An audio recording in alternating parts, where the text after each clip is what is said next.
The change that happened with DPYF centered around the board of directors. The original president was Russ Skirke. He's the principal of West De Pere High School. He was the idea guy. He's the one who thought about starting this youth football league. He went out and raised the money for it. He was the corporate liaison.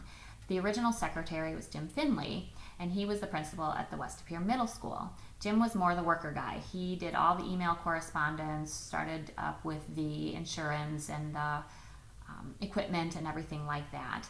I was the original treasurer. They brought me on, obviously, because I work at a bank, and I helped with the 501c3 filings and things like that.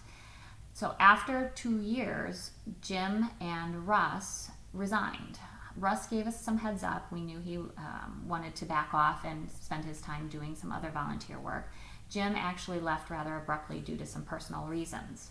So we had vacancies for both the president and the secretary. And the two men who had left, Russ and Jim, were really the face of DPYF in the public.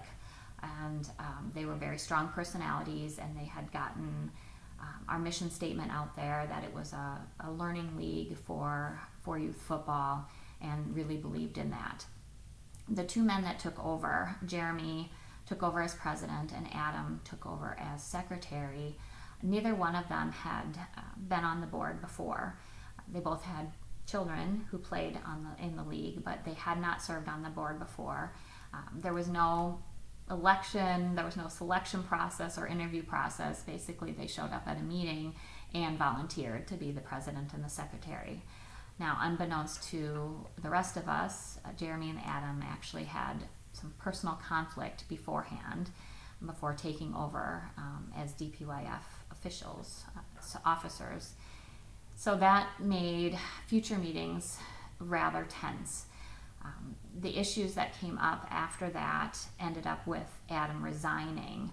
But in the meantime, the whole board kind of was at odds.